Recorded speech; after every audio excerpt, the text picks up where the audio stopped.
and welcome everybody. With this, may I now request our principal, Mr. Anil Kumar, to take over.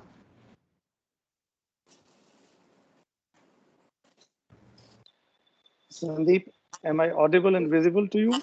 Yes, sir, you are audible and you are visible also. Great. It's indeed a pleasure to welcome Dr. Naresh Trehan, who is such a personality that nobody, I'll say, across the globe can say that we have not heard his name, we have not been in touch with him.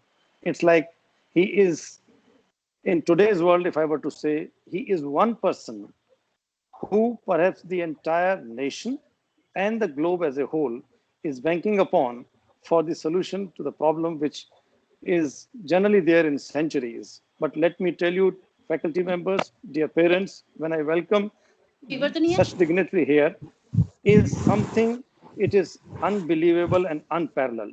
Why I'm saying so is that Dr. Naresh Trehan as such doesn't need any introduction, but let me tell you, I have known him from last 25 years, and whatever the medical facilities in the country which I'll say exist today and will be existing in future, I'll say it will be really difficult for me to tell that it is anyway less than 100% contribution of this one single man who has not only changed the dynamics of how the world looks like in terms of medical fraternity, and but the treatment to all is a big thing.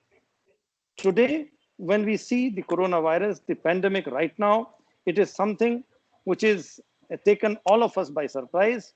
But let me tell you, the people like Dr. Naresh Trehan, they are the ones, those who have steered the country in a direction where we can all survive, we can all fit in, and can we be there for all times to come, because the nature has given such wisdom to these people. He has got abundance of wisdom in him, which lies beyond the realm of books and the individual learning, if I were to say. Truly speaking, Doctor, it's indeed, I tell you, it's so heartening to see you and to listen to you. I can't express this in words.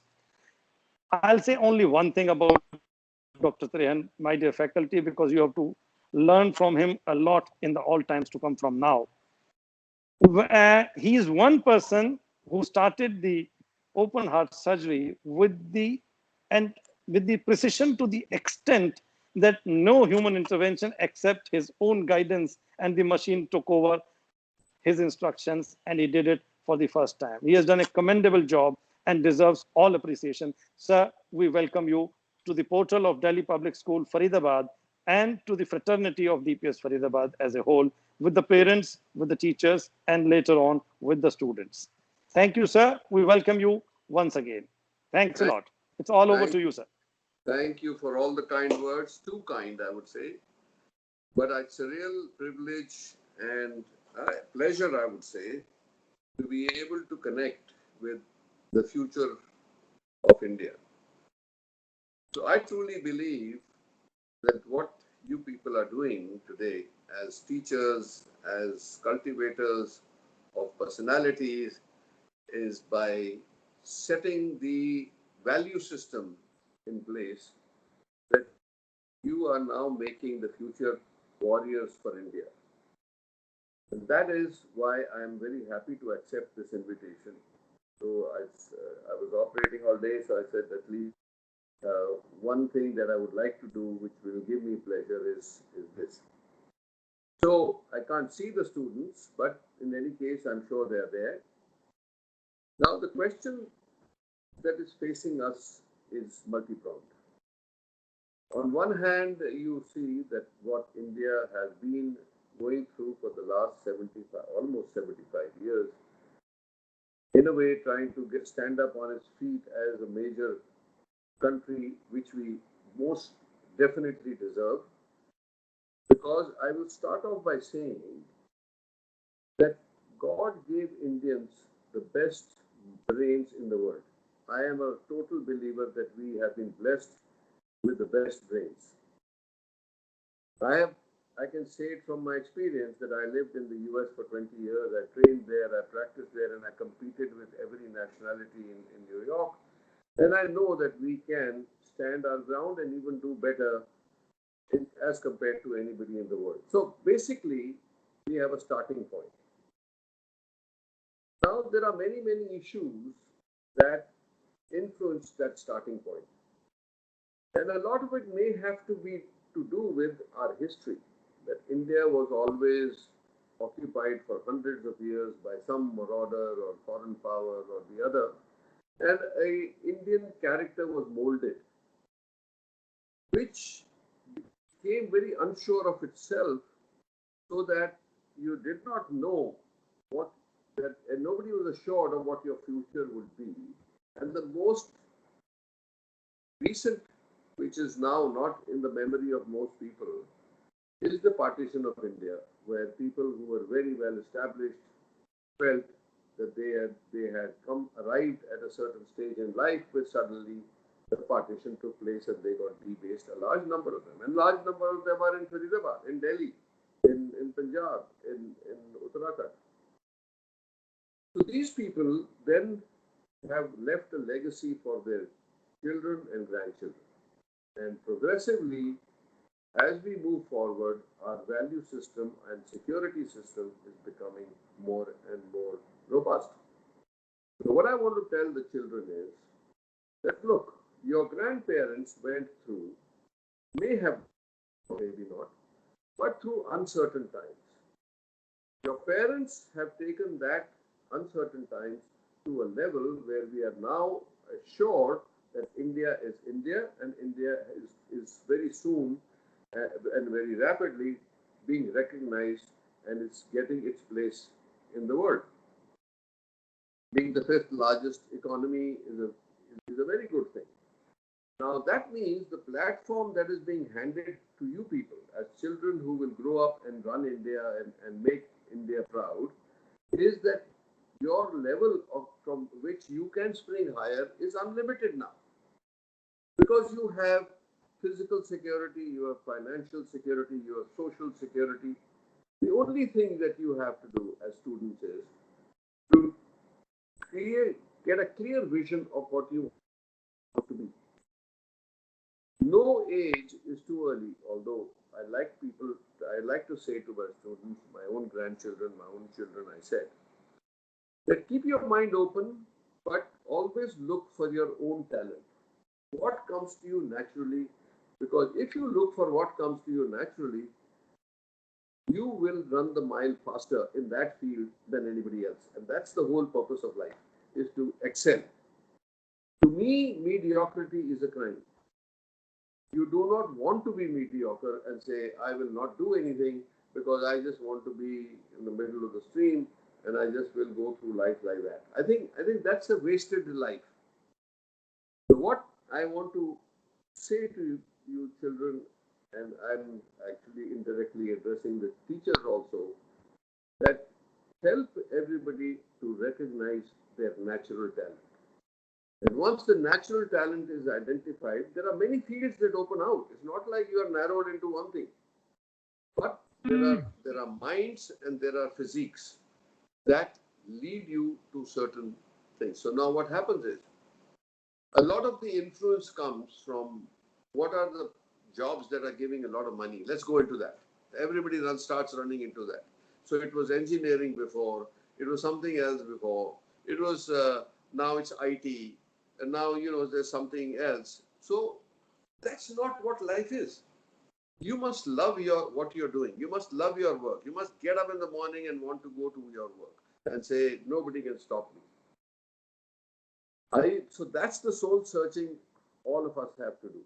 To say, what will give me pleasure, not today, not tomorrow, 5 years from now, 10 years from now, I will, and if I, no matter what you do, even if you are a chef, if you are excellent, you will be perfectly fine, financially secure, famous, everything. If you're a good cricketer, that's what you will be. But you have to be at a level where you are amongst the counted. So that can only happen if you have recognized your natural talent and pursue it with all you have. So anyway, enough for a lecture, but I didn't want to miss this opportunity, because you will not only establish your own value system, but you will also guide your parents and your elders, because children, you are pure. You have not been contaminated by the rest of the world. So with your purity, you will influence your family to also do the right things, which is your privilege. Okay, so moving on to our current times. So as if we did not have enough challenges in India, because we have a very large population, we have quite a lot of disease burden, we have economic stresses, we have many poor people. Those are the things that we needed to be sensitive to begin with. But on top of that has come this pandemic, which has never been seen in living memory in this world. So that has added a unimaginable burden on all of us in a way.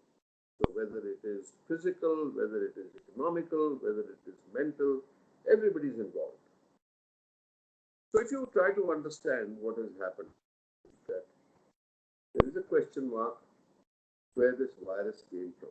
That has not been resolved, whether it was man-made, whether it was being deliberately released by a government, or what it was, but it has brought the whole world down to its knees in a way that we still can't get rid of it. So having happened, that means that we need to actually collectively, as a nation, understand the challenges that we are facing. Yesterday we were facing, today we are facing, and what do we expect to face in the future? And each one of us contributes what we can to take us through this storm, because we are together. Now, any part of India's sort of diverse population segments, if any one of them breaks, India will suffer. So, for instance, people will say the government has not given any money to me, but what the government has done is given the money and food to the totally disenfranchised population of our country, the poor people, who, if they were not helped, would starve. So the government did the right thing by giving the money. They didn't give it to me. They didn't give it to industry. They didn't give it to MSME, but they made some help. But ultimately, the large portion of it went to the poor, and that was right. And it will have to continue to go till we emerge from this terrible pandemic. So you saw that, okay, the government did one thing, is to lock down right away as soon as it was recognized that this is an invisible enemy which can take a huge toll, like it did in Italy, in America. So we learned from that. So there are no two controversies in my mind. I think the lockdown was absolutely necessary. I know everybody has suffered, including the education system, the students. But you know what it did? It also helped us to innovate. It helped us to open up new vistas. So as online teaching, which we never imagined that hundreds and thousands of millions of students could be taught online. And I mean, I have my own grandchildren at home, and I know that they are doing, they're learning, they're enthusiastic about not wasting time. So these are challenges teach us a lot. Adversity always makes us stronger and emerges stronger. So you can see life in totally differently, because you know that what was 10, 20 years of digital age has happened today. It was going to happen because we were going to take our time, slowly, taking our steps towards that. But it's like an accordion. And the accordion has collapsed, and we are now thinking of new things. So I'll give you my example in medicine.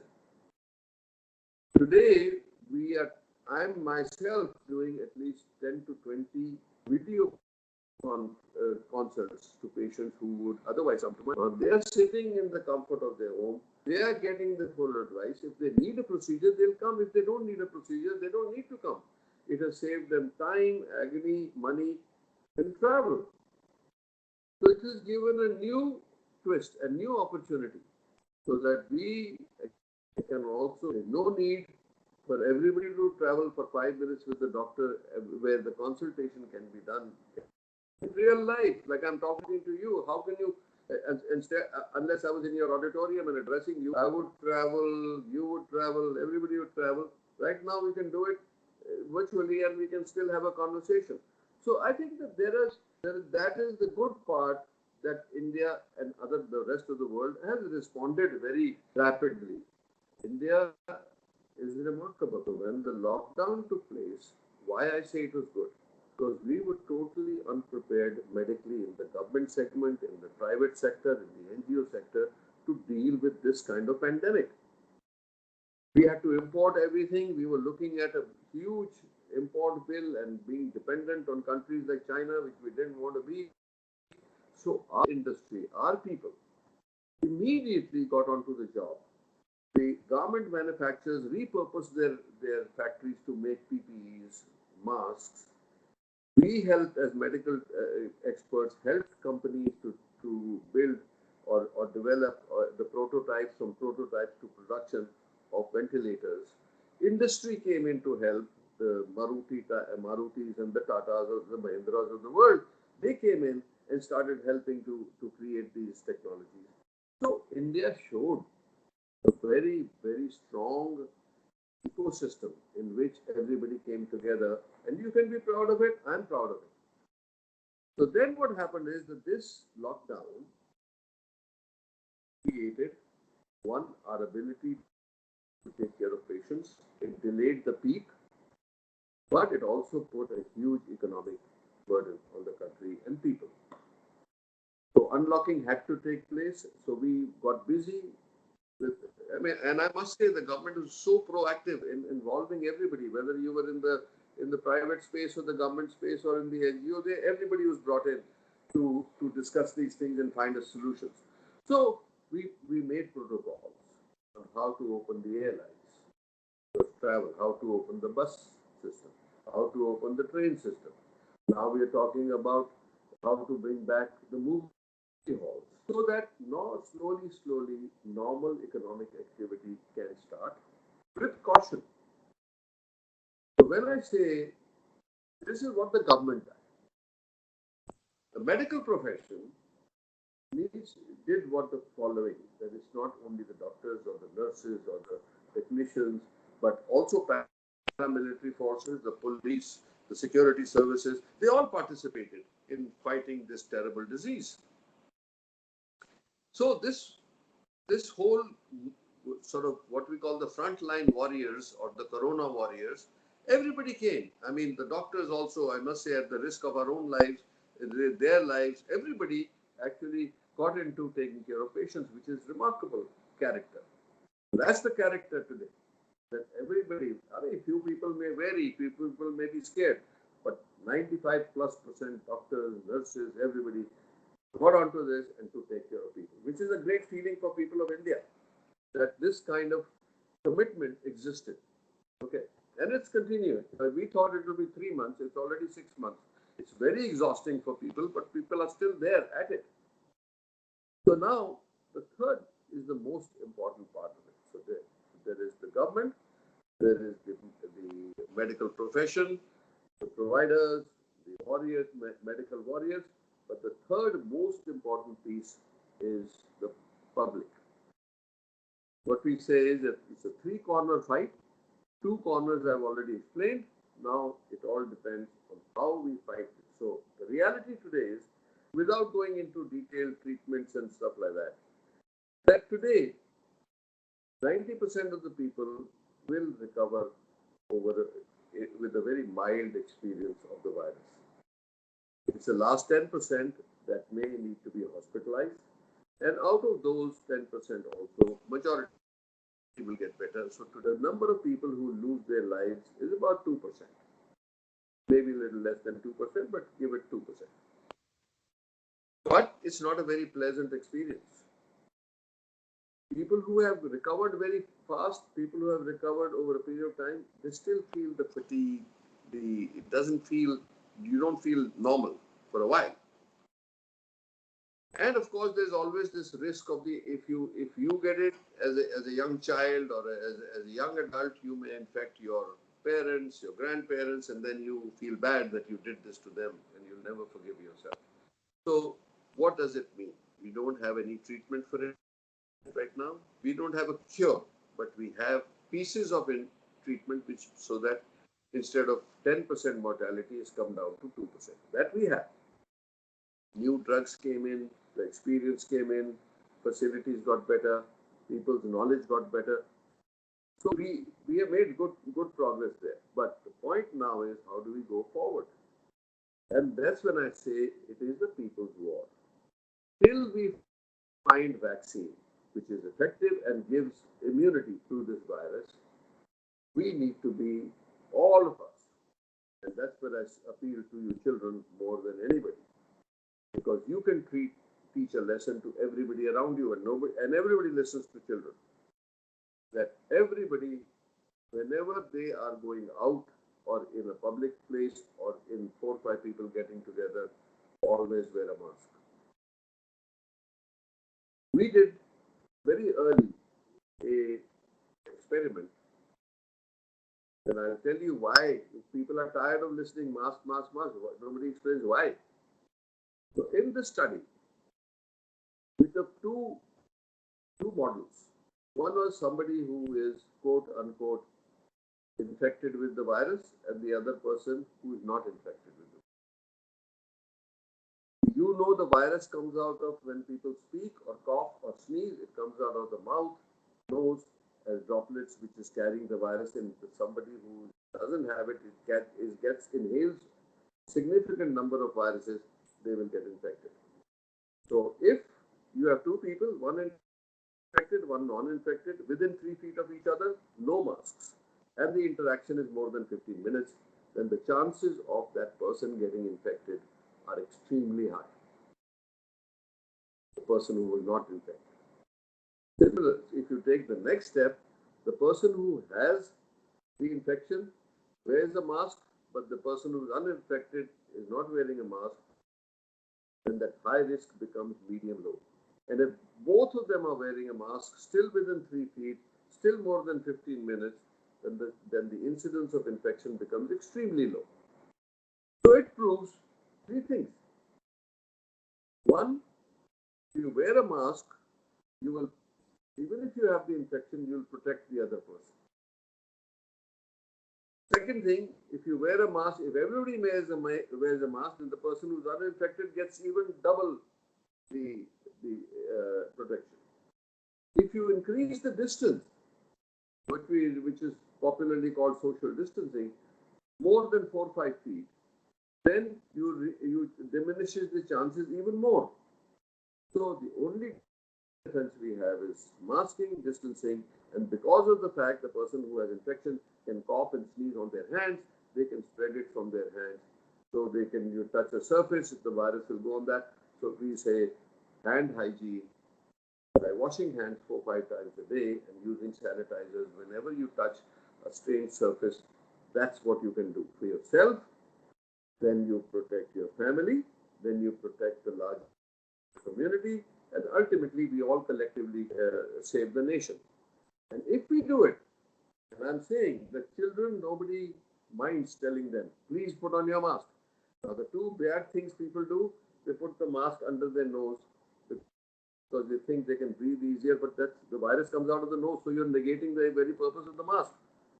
The second thing is people take it down while talking. That's when you're supposed to keep it on the most because the droplets come out when you're talking. So you keep your mask up. You may have to take it down to eat or drink something, yes. Or when you're alone in a room or with your family members who are together, yes. Then you can take it off. But otherwise, you're going to eat something and you're sitting on a table, it should be distance from each other, and all of them should not take off their mask together. One person eats, puts it back, and then the other person at distance eats. So you can actually have a game. It's like a roulette. You can do many things to make it easier. And children are very creative. They can make games out of anything. So that's why I'm saying we are banking on you. I personally believe the future, you have to protect the future. And the future is, I'll tell you, in addition to what we are experiencing today, because this can come back again and again, and there may be other viruses. There's a very famous writer, Tom Friedman, who wrote The Earth is Flat. He's written many books, so the other day he described this pandemic as a war between greed and Mother Nature. That we have abused Mother Nature so intensely in short-sighted greed of utilizing unnecessary quantums of natural resources and destroying the environment, that this will keep happening because the ecosystem has been gone out of balance. So you see the pictures of the glaciers melting, Himalaya melting, all these things is happening. And that the ocean is rising, the warming, the global warming is happening place. So this gives you even more reason to be absolutely the frontline corona warriors. Try to fix the environment, fix the behavior pattern. You can understand what's the good part of it. We are spending a lot more time with our families. If we are spending a lot more time with the family, our needs have also gone down. Unnecessary wastage is gone. We are living on a much less money than we used to live before. And we also know that our cupboards are full with unnecessary stuff which we don't need. So if we recalibrate our life, stop abusing the environment, not stop, but put in proportion the need for money. I mean, the moment you go towards greed,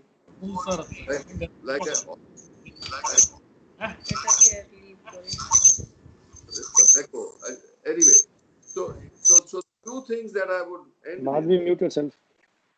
Is what you say is that one negative force in life is greed, so try to stay away from it, and the other is arrogance. God forbid, if you get both, then you are half done. Then you will never be able to be happy yourself. Forget about the world. So if you want your own prestige, your own joy, your own dignity, try to stay away from these two things, because they are the worst trap in the world. You can become something. You can become very big. Or you may be prime minister, president, whatever, pope or whatever. But there's justification of being arrogant. And Alexander the Great, who all of you have read about, hundreds of years ago, he said, "When I die,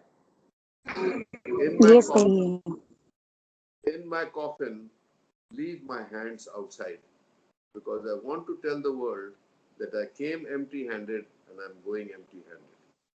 So I didn't want to be so moralistic lecture, but I did want to use this opportunity to communicate my feelings with you and give you a little bit about Corona. And the future is bright for all of us. We'll see the end of it. We'll defeat it, but we need everybody's help, every citizen's help, every child's help. And hopefully we will all see the end of it in the next 3 months or so. Thank you so much. Thank you so much, Dr. Trehan. Thank you for this wonderful, insightful journey. And we have a few questions. We'll not bother you with much, but two very important questions that have come from the teachers here. I hope you would like to take them. Students asking questions or not? So there are not many students here, but few teachers have forwarded their queries. Okay. Sandeep, I'll take a minute. Sir, yes, sir. All teachers are learners. Therefore, they are all students, because they have to transfer what you have said. Okay. So we are all... Okay. Okay. Sir, I'll read out the question for you. One teacher is saying, in my family, 2 members got infected by the coronavirus. One of them developed antibodies while the other did not. What are the chances of them getting infected again? And are there any specific reasons due to which antibodies did not develop in the other? Yeah, a very good question. The basic thing is that antibodies develop as a reaction to the virus entering your body. Now, people who get a very mild uh, episode, in the sense that they don't even, they for 1 or 2 days they'll have a cold or a sore throat or a little bit of fever, which we call a mild attack. Their bodies do not need to react so strongly because the viral load is very low, and they may not develop adequate antibodies. People who get a little more than that, the sense that, say, fever for 3 4 days, maybe cough, maybe some affection of the lungs, they will develop, most of them. So it's a so the point is, it's the intensity with which you get infected that may play a role in whether you develop or not. The other is also that if you are immune suppressed for some reason, I mean, like people who are on cancer and treatment, or very heavily diabetics and all that, they may have a blunted response. So, but most people who have a fair amount of viral load will develop antibodies. So, in this particular case, we don't know what the family history was in the sense of the intensity of the problem. That may be one of the reasons. The second thing is, the big question after that, which we need to ask ourselves, is how long will these antibodies last? Because if when you look at historically, there are some instances, or in against some viruses, some bacteria, the antibodies last a long time. Like you see, BCG is what we get. Uh, those last a long time. Even tetanus, you have to give a booster dose every 10 years. But then there are some problems, some viruses to which the antibodies don't last very long. Now, we have only a 6 to 8 month experience with this virus. It has never been seen before. So we don't know the real data. So we are monitoring. We are monitoring people who have had it, and we are monitoring that every month. We are measuring their antibodies to see what happens. Is it prolonged? Do some people disappear? So data is not available for us to make sort of a educated decision. Today it's only guesswork. So that's the two things about antibodies. Thank you, sir. One more question. It is advised that one must take steam and do gargles. These are the two very good methods of prevention. The teacher wants to ask, what is the time duration for which one should take that steam and one should gargle? Well, steam I'm not so sure of, because too much exposure to steam also irritates the mucosa. So gargling, yes, and steam maybe once a day for a couple of minutes, 2 3 minutes is okay. With something like, there is a medicine Carvol or Vicks or something, just to open the passages, but it doesn't. I wouldn't want to sit there for 10 minutes and irritating the whole airway tract.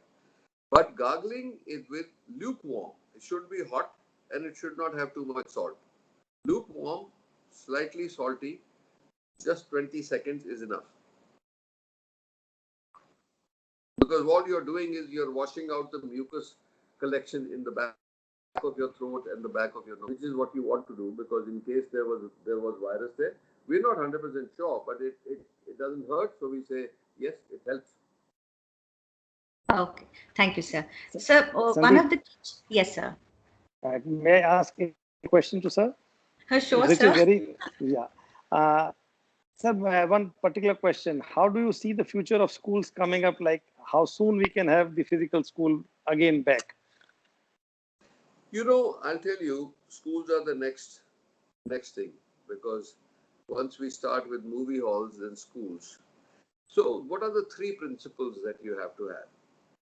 One is, of course, preschool, some sort of testing, so that you know that the children who are coming in are not infected. So, whether you're taking their temperatures, whether we say take some rapid tests before you come, all those things can be done, very possible. Okay. Two, you will not get 100%, but you will get some idea of somebody who may be already infected or actively infected. The second thing is to say, how is the entry? Like everything, how is the entry measured? How are you going to, maybe you're going to, instead of one gate, you'll use 4 gates if you have in the school. So that there's no overcrowding. There is always some distancing and everybody is masked, right? Yeah. And then every day you will sanitize the place. I mean, that's right. So those are the kind of things that you will do, and the desks will have to be apart. So your size of your classes, you may have to stagger the classes. So I'm sure you have been thought of all these things. Absolutely. It's not rocket science. Lots of people have done it already. Then there's a certain amount of risk which will always stay, which is going to stay maybe lesser degree if you are totally locked up in a room. But as you move out, which you have to at some point, this risk will exist. So one thing is which is very good, I'll tell you, that in the initial stages, there was fear for 2 people. One is the elderly, especially with comorbidities. The other was children below the age of 10. Okay. Because we feel that their immunity is not fully developed. But the world experience is showing us that children have actually gone through very, very nicely, even when they got infected. So we have not really seen children suffering more than young adults or something like that. So that is in case they did get infected, they still we have not seen very intense reaction in children, which is a good thing. So my advice would be that you first open the senior school. You give it a period of 6 weeks, 8 weeks to test how well the isolation and non-infectivity measures work. That will teach you that, look, if it is working well, no matter what the prescription is there. We've already worked on many of these protocols. So you have it. So I think I'm in favor that pick a date.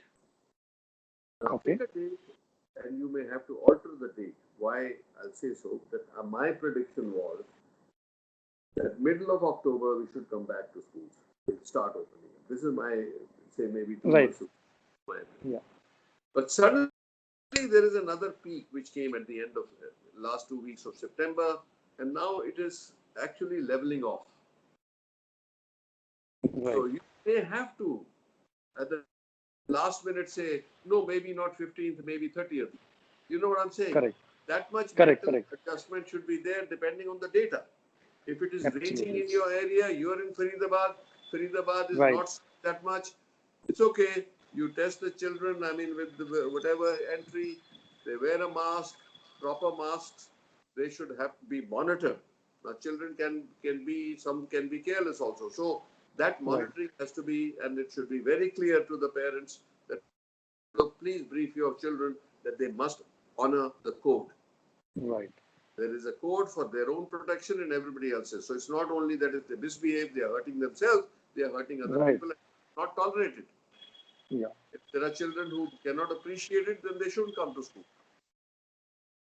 Perfect. But you'll have to watch.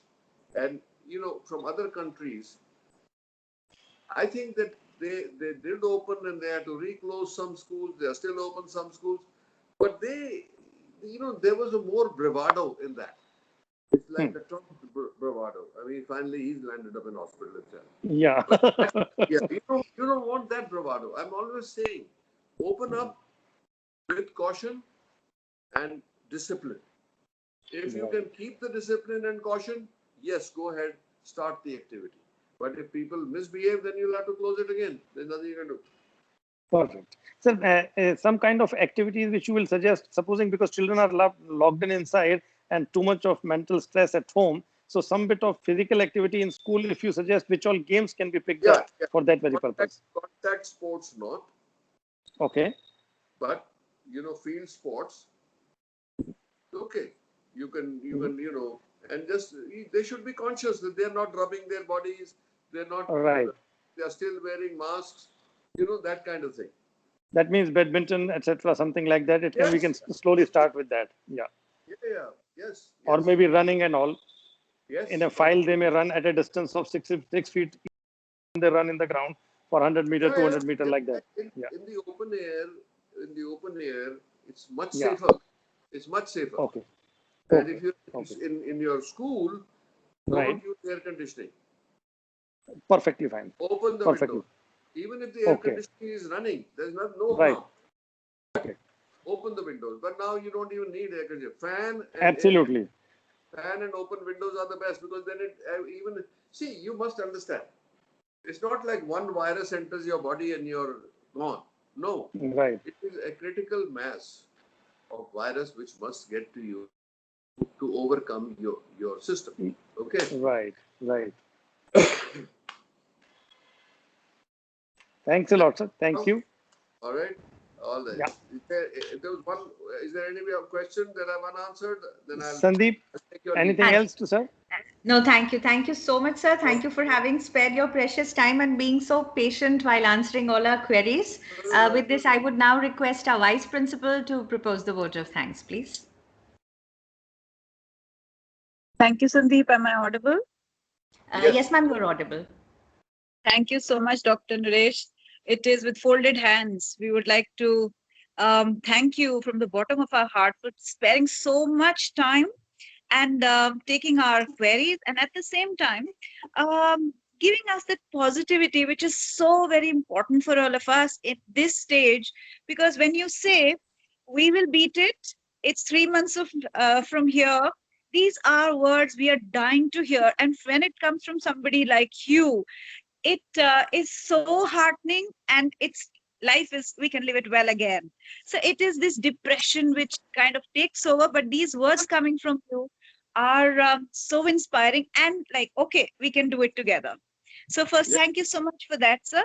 But when you talked about sustainable development, so we as an institution are very conscious, and I would really want this insight which you have shared with us, that we need to work for this as a whole, and as not just Indians but the entire world.